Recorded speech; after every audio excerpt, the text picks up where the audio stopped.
Greetings, African people. Today is show and tell day. Sometimes you tell your story, but we're all visual. Most students are visual. When you see the thing, it makes sense to you. You make meaning of it when you're able to visually see that thing. And so I'm trying to do that for you today for no other reason except to find healing for myself and then to reach out in this universe to individuals who have gone through this very same thing. If you're in Africa or you're in Asia or you're in Europe, you've had similar experience one way or the other. And I am here making this for everybody, for every human being that breathes. This has nothing to do with color, has nothing to do with culture. This is how we are as people. We experience hurt and pain in different ways. And I am here appealing to individuals to say to you, let people heal the way they choose to heal. Let people cry if they need to cry. Because we live in a world where when bad things happen to people, we offer them our shoulder for a minute and we say, oh, there. And after we say the last there, we expect the person to snap out of what they're going through and to immediately feel what you're feeling, and you have not walked in that person's shoes. And so while you're there saying here, the person had a miscarriage, the person lost a loved one, the person is going through a divorce, the person has lost in some kind of way. When you're saying here, and the person doesn't stop when your last here and your last pat stops, you get very angry and you tell individuals how they're supposed to feel. You know, you see a woman having lost her husband in war or whatever, and at that funeral, or maybe he's a police officer and he was killed, or the individual was killed by a police officer, whatever the circumstance is, you expect people to have this strong, shoulder, and you expect people to just snap out of it just like that because you are uncomfortable with grief, because it makes you uncomfortable. You're telling people, oh, it's time to stop crying now. Well, I'm going to cry if I feel like crying. I'm going to wallow in self-pity if I feel like, until I am ready to say enough and brush myself off. We are always telling persons when to stop crying, and it is not right, because until you have been in that person's shoes, you have no business to tell people when and where and how they're supposed to grieve. You see, this is the kind of world we live in, and this is why it's such a terrible place to live. People are not very compassionate for the most part. People are so callous. You will see an earthquake occur in a country where 30,000 people die, and nowadays that doesn't mean anything. Nowadays it's like, wow, that's the reaction and it's over. You don't think about the lives that have been changed by it. And in individuals, when they come out to claim that they care, they're often thinking of how they can make money on people suffering. We've got to stop it, people. We have to start really taking time off and putting ourselves in the other person's shoes. And once you're able to do that, you will never tell them when they should stop grieving.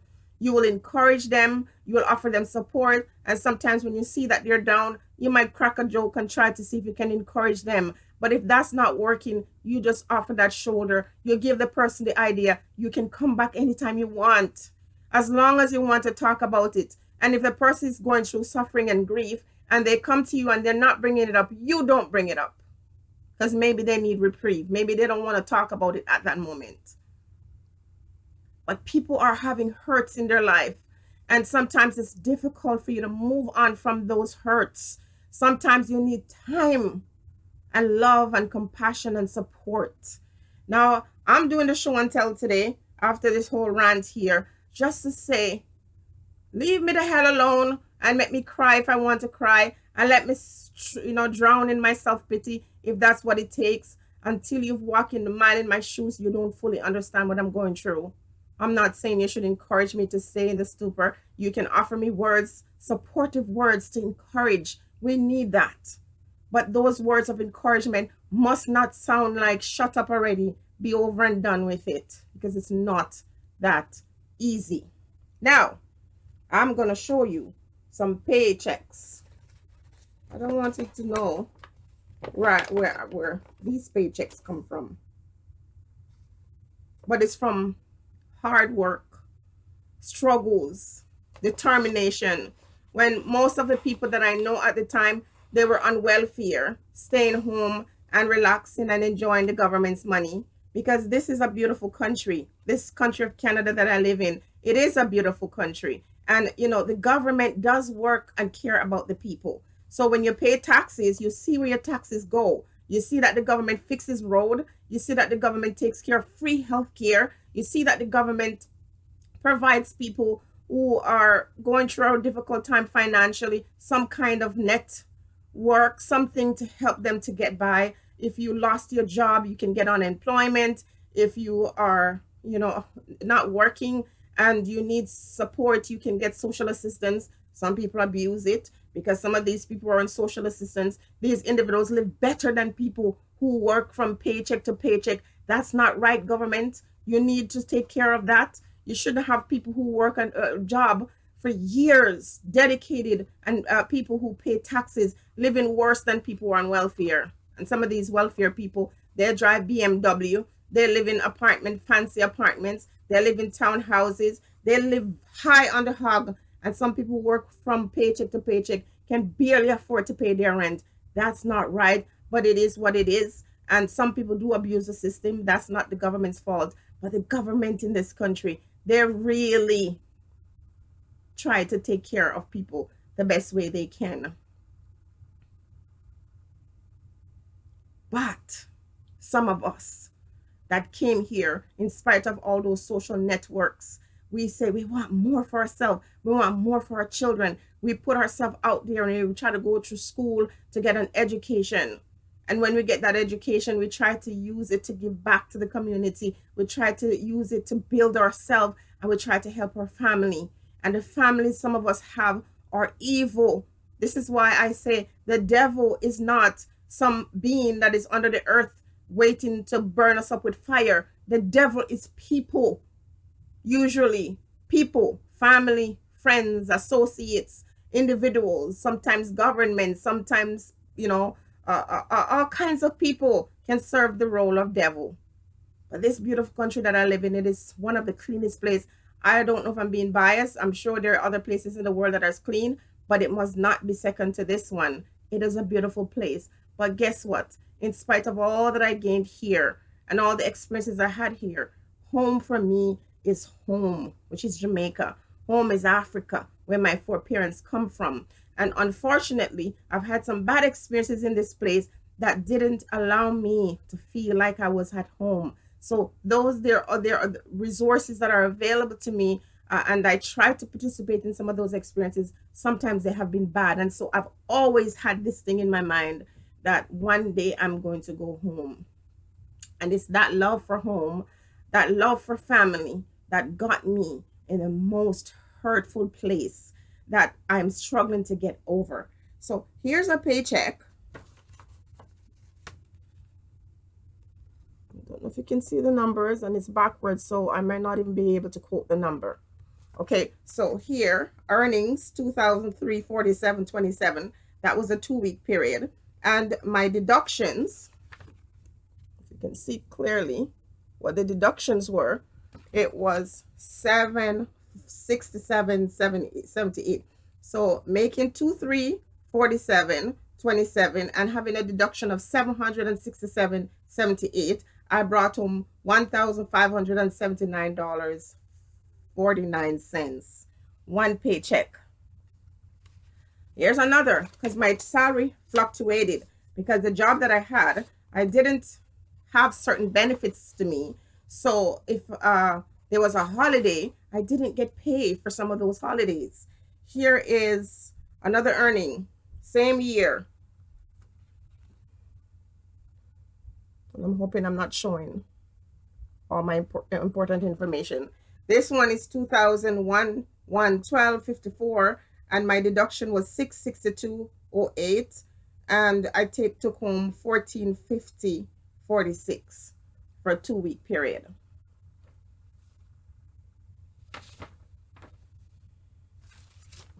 Now I think I got another one here. This is after working for almost 6 months, finding out that I was being short paid. By accident, I found this out, and I said, you know, this, I need to get this money back. I don't know how I missed this, but no wonder I felt it so much. I was struggling financially. And so I found out, I reported it.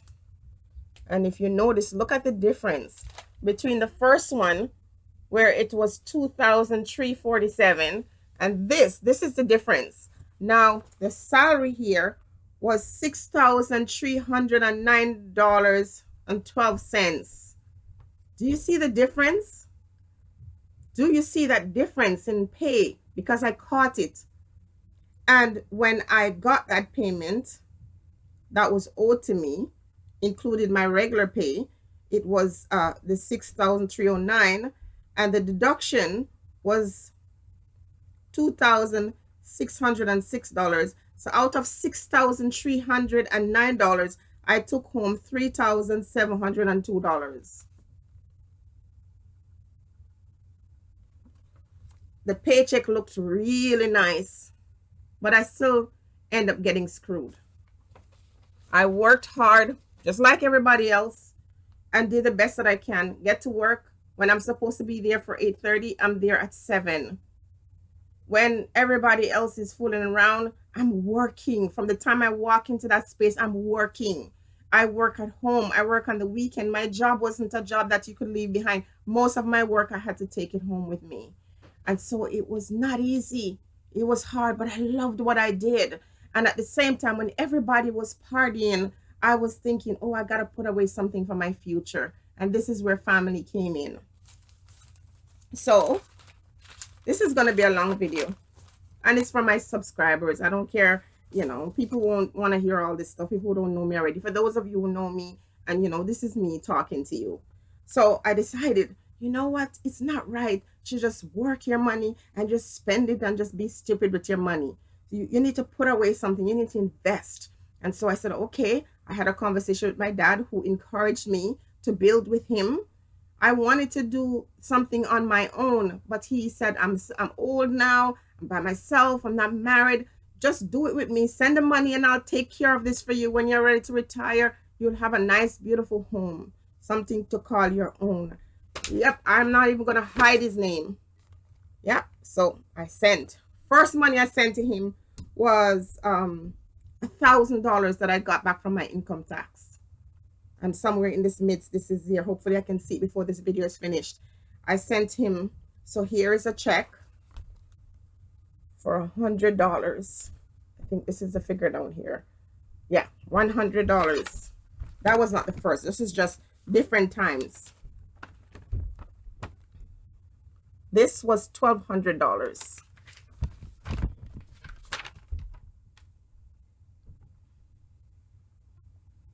This is $48,564.43.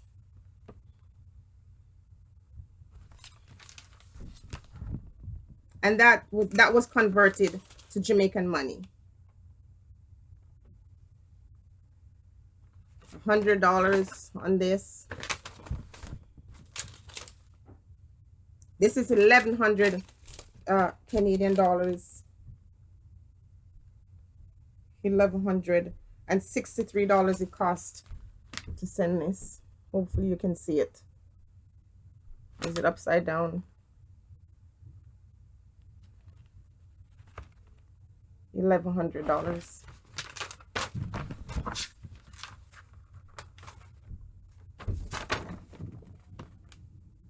$500. I already show you what I'm bringing home. So one of my paychecks shows me that I bring home $1,500. Sometimes my entire paycheck I would send. $200.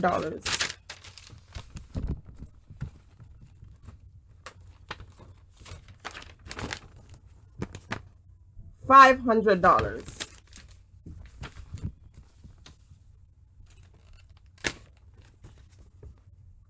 $500.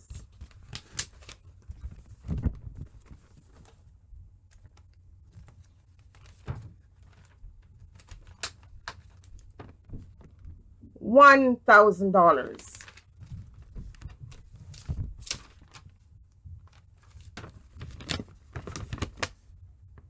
$1,000. Meantime, I'm a single parent. When I first had discussions with him to do this for me, I said, I don't have a man. I was divorced at this point for about 6 years. I was by myself. I said to him, you know what? I don't have a man. I don't know if I want a man. I don't know if a man will have me. Because after my experiences, I am very okay to be alone. I'm okay to be a single person. So I got to take care of me. I was never the woman, not then or now, whoever wanted a man to come and take care of me. It was not me. I was always an independent person. Growing up without a mother and a father and having someone who's a guardian who did the best she could, but at the same time didn't have the love and compassion for me like a mother should. So I always had this mentality that I gotta do it myself. I gotta take care of it myself. And so after reasoning with him, I'm telling him $100. I'm telling him, you know, if you're going to do this with me, I need you. I need to know that I can trust you. $150.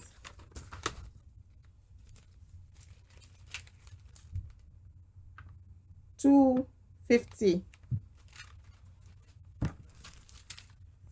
I think I've shown you enough for you to know that I'm not making this up.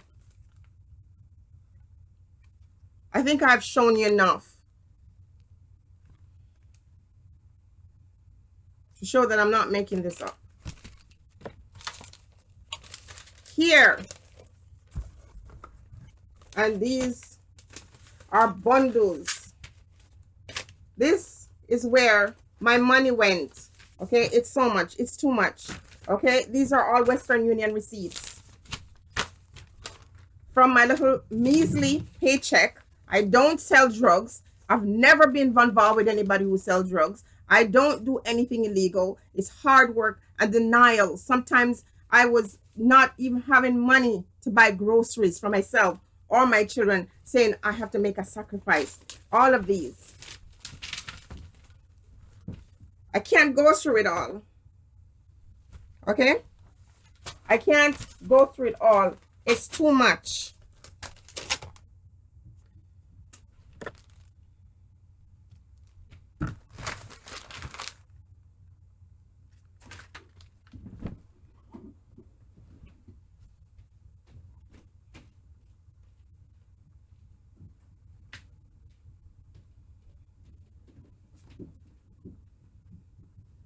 Can't go through it all. While I was doing this, people were partying and I was getting up early, snowstorm and sleet. So for some reason, I did so many jobs where I didn't have benefits. I didn't have sick days.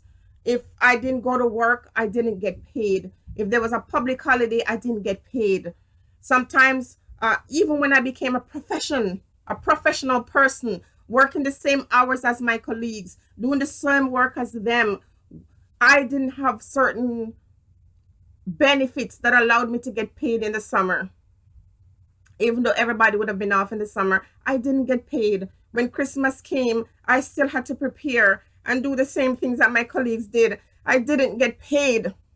When the summer months come, I didn't get paid. I had to struggle and tighten the little pennies that I have to get by until my job started again in the new year. But I sacrificed. I did what I had to do, trying to make this dream of owning something to call my own, and my own relative, my own father. I'm calling you out today.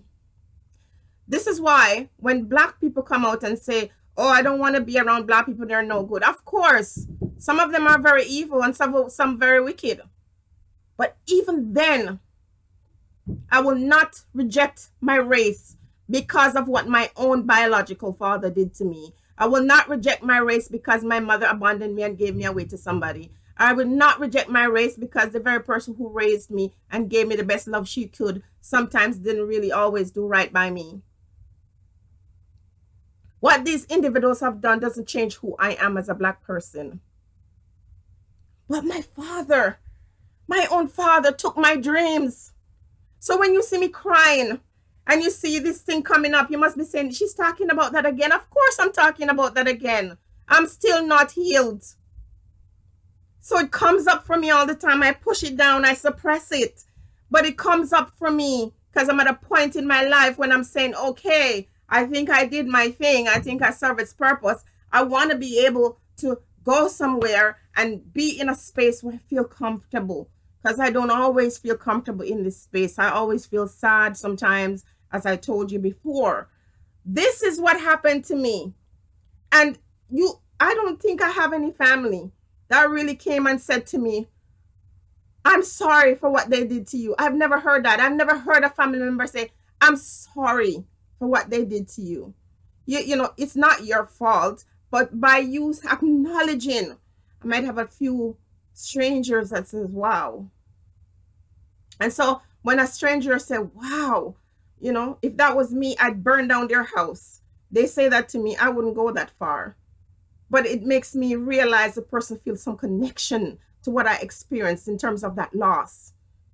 Person took my money, and while I was working and struggling, and my kids were doing it without sometimes, because we says I would say to them, bring them together, these are my little companions, and I would say to them, I'm doing this for you guys, so that when, you know, I'm older and I go home and you're here working and feel stressed out, you got something to come home to. You can relax. You don't have to worry about paying for hotel. You don't have to worry about, you know, anything. You put your foot up in the air. I'm doing this for you guys. I use that to say, well, okay, we can get this, but we can't get that. You can get this, but you can't get that, because I'm putting this away. I'm trying to make this better for us. We have to look at the bigger picture. And today, I got nothing to show for it. 26 years of being in this country, I feel like a bum. And someone recently said, one of my subscribers says, I think I was whining about something. A person says I need a real man. I was offended because when I complain about my situation, it's because I'm an independent woman. And so I'm not trying to disrespect my husband to say you can't give me what I want. No, it's because I am independent. I believe in having my own. I believe in supporting my partner. I believe in my partner supporting me. But I want my own. That's all I'm used to. I'm not used to sitting down and depending on a man. I'm not expecting a man to take care of it from me. I want to do it for myself. That independent part of me want to do this and say, yeah. Because when I worked with agencies in the past, every time I worked with an agency for 3 months or 6 months or 1 year, I always bought something to say, this is what I bought when I worked here. This is what I was able to accomplish when I was there. I like to see tangible evidence or proof of my hard work. And this was supposed to be that tangible evidence of my years of living here. So if I go home now and I've got nothing to show for it, people in my country look at me like I'm a bum. And even if I tell them what I try to do, they're like, oh, what a bum. You live in this country, you live in foreign all these years, you got nothing. Not understanding how these individuals contribute to you having nothing. And when they leave you dry, suck you out, rob you. Hey, Jamaican people who keep on doing this, you're going to go to hell. And the hell you're going to is not the one on the ground with a little guy with a horn. You're going to face some terrible things before you die. Because some people leave home in pursuit of getting a better life and trust you with their life savings. Trust you to take care of their kids, and you abuse those kids. And when they send money to take care of their children, you rip them off and you ill-treat and abuse the children. That is awful. My father, my father,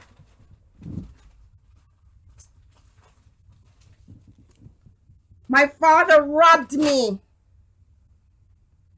And when I went, what I saw was a little room that was incomplete. It was filthy. It had roaches. It had rats. The bathtub that was there, and this little tiny little hole that was there was full with cement and dirt.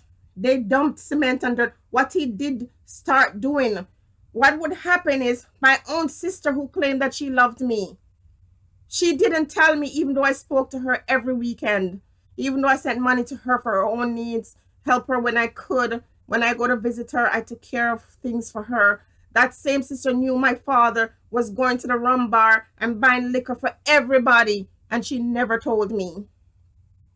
And my father would have me say, send money for this thing, and I would send money for the same thing 3 times, and he didn't do it.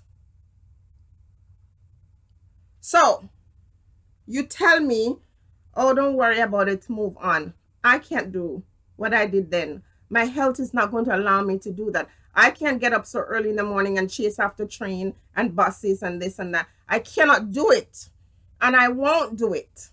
The only thing that can help me now is divine grace. I can try, but I'm not strong like I was then. I can stay here and cry forever. I know I can't do that. But I'm still not healed. I'm still not healed. And no one in my family ever acknowledged the little space that he made. I locked it up, one room, I locked it up. And when I left and I went back again, he put somebody in there, a child who has never worked in his life, took off the locks off that space and put his own grandchild in there. And nobody said anything to me. Not one decent person in my family. I speak for the Black community. I love Black people. How can I not? I am a Black person. But as I speak about what other folks do to our nation, I also talk about what happens within our midst, what we do to each other. And I'm here to say that half the stuff that happens to us from other nations is because they see there's no unity. They see there's no true love. And while you call these other individuals out on the things that they do that is not right, what is more hurtful and more painful and more harmful is what we do to ourselves and what we do to others. Because the people who did these things to me, they actually hurt themselves. They just don't know how yet. And they hurt me. That was a lot of sacrifice. As a young girl, I never went to a party. I never went to the party. I never had fun. Only thing I did was with children, thing that children did. Take them to the park, take them to the fair, take them to, Marineland or Wildwater Kingdom, take them, to a hotel here and there. When I would save up for that for a whole year, it wasn't something I just splurged on. I would save up for these things. But most of my money went to building something that I could now say, yes, this is home. If I'm not happy, if I need a break, I can just go home and relax. I don't have to worry about having money. My father took that from me. My own person who accepted me as his daughter. And because of that incident, made me do research and think he probably isn't really my biological father. He probably knows that he is not, but it doesn't really matter. He accepted me as his child. And he destroyed my life. It is the grace of God that keeps me going. Whatever my husband does for me, I give thanks for it. But I'll never celebrate what he does as much as what I would celebrate for myself, what I have done for myself. Self-sufficiency is something for us to be proud of. As women, we've had the opportunity to go and study and to go and work and to make our own way in this world. And when her husband contributes something to her life, it is complementary. I really don't like women who just sit around and wait for men to take care of them without making contributions. And if you have made a contribution in your husband's life and now he's the one taking care of you, that's great. But at the end of the day, I want to do it for me. I want to look at something and say, look at this, I did this. And for 26 years, I worked towards, making myself independent. And for at least 5 years, I was dedicated in sending that money. And I got ripped off in the worst way. It hurts. And I'll cry and I'll get up and I'll brush myself and I'll cry some more. And I trust and believe that the Father will eventually bless me. Because truly it is the divine intervention that is going to help me to attain what I need to attain. To go home, to enjoy that environment. Be blessed, African people. Think on these things. And if you're one of those persons who continue to hurt other persons and be a scammer, think about what you're doing and stop it. And if you're someone who have been hurt, just be strong. and know that you're not alone. Be blessed.